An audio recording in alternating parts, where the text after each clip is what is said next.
way, as she was laughing now.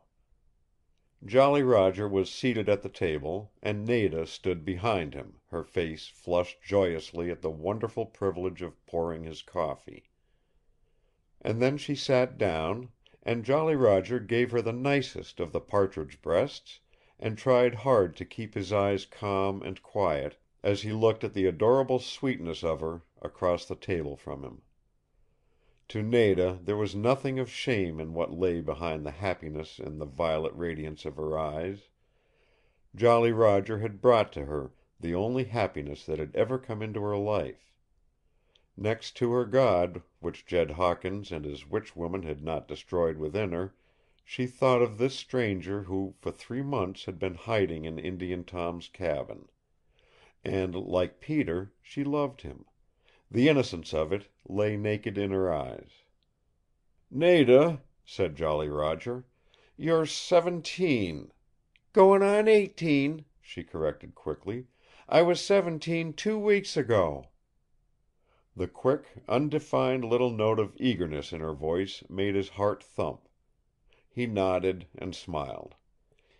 "Yes, going on 18," he said. "And pretty soon some young fellow will come along, and see you, and marry you. Oh!" It was a little, strange cry that came to her lips, and Jolly Roger saw a quick throbbing in her bare throat, and her eyes were so wide open and startled as she looked at him that he felt for a moment as if the resolution in his soul was giving away. "Where are you going, Mr. Roger?" "Me? Oh, I'm not going anywhere. Not for a time, at least. But you'll surely be going away with someone, some day." "I won't," she denied hotly. "I hate men. I hate all but you, Mr. Jolly Roger. And if you go away—" "Yes, if I go away—" "I'll kill Jed Hawkins." Involuntarily she reached out a slim hand to the big gun on the corner of the table. "I'll kill him if you go away," she threatened again. "He's broken his wife and crippled her, and if it wasn't for her I'd have gone long ago.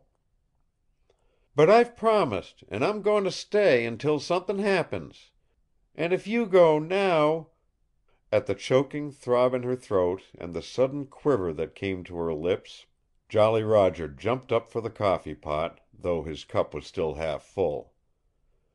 "I won't go, Nada," he cried, trying to laugh. "I promise, cross my heart and hope to die. I won't go until you tell me I can." And then, feeling that something had almost gone wrong for a moment, Peter yipped from his nest on the bunk, and the gladness in Nada's eyes thanked Jolly Roger for his promise when he came back with the coffee pot. Standing behind her, he made pretense of refilling her cup, though she had scarcely touched it, and all the time his eyes were looking at her beautiful head, and he saw again the dampness in her hair. "What happened in the creek, Nada?" he asked. She told him, and at the mention of his name Peter drew his bristling little head erect and waited expectantly. He could see Jolly Roger's face, now staring and a bit shocked, and then with a quick smile flashing over it, and when Nada had finished, Jolly Roger leaned a little toward her in the lamp glow, and said, "You've got to promise me something, Nada. If Jed Hawkins ever hits you again, or pulls your hair, or even threatens to do it, will you tell me?" Nada hesitated. "If you don't, I'll take back my promise and won't stay," he added.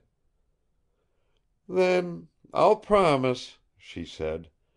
"If he does it, I'll tell you. But I am not afraid, except for Peter. Jed Hawkins will surely kill him if I take him back, Mr. Roger. Will you keep him here? And, oh, if I could only stay too!" The words came from her in a frightened breath, and in an instant a flood of color rushed like fire into her cheeks.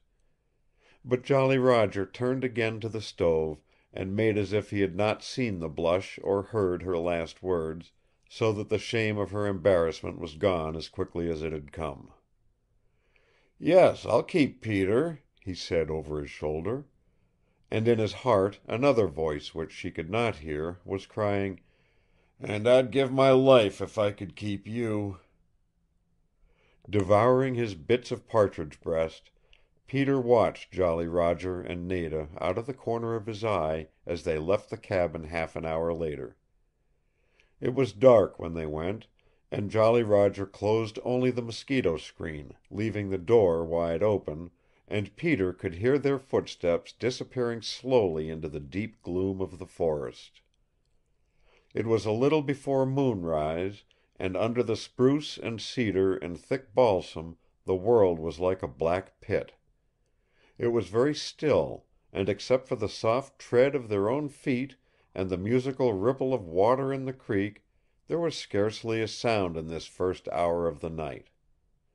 In Jolly Roger there rose something of exultation, for Nada's warm little hand lay in his as he guided her through the darkness, and her fingers had clasped themselves tightly around his thumb. She was very close to him when he paused to make sure of the unseen trail, so close that her cheek rested against his arm, and, bending a little, his lips touched the soft ripples of her hair. But he could not see her in the gloom, and his heart pounded fiercely all the way to the ford. Then he laughed a strange little laugh that was not at all like Jolly Roger. "I'll try and not let you get wet again, Nada," he said. Her fingers still held to his thumb, as if she was afraid of losing him, there in the blackness that lay about them like a great ink blotch. And she crept closer to him, saying nothing, and all the power in his soul fought in Jolly Roger to keep him from putting his arms about her slim little body and crying out the worship that was in him. I am not afraid of getting wet," he heard her whisper then. "You're so big and strong, Mister Roger." Gently he freed his thumb from her fingers, and picked her up, and held her high, so that she was against his breast and above the deepest of the water. Lightly at first Nada's arms lay about his shoulders, but as the flood began to rush higher and she felt him straining against it, her arms tightened until the clasp of them was warm and thrilling around Jolly Roger's neck. She gave a big gasp of relief when he stood her safely down upon her feet on the other side. And then again she reached out and found his hand, and twined her finger about his big thumb, and Jolly Roger went on with her over the plain toward Cragg's Ridge, dripping wet, just as the rim of the moon began to rise over the edge of the eastern forests. End of chapter 3. Recording by Roger Moline.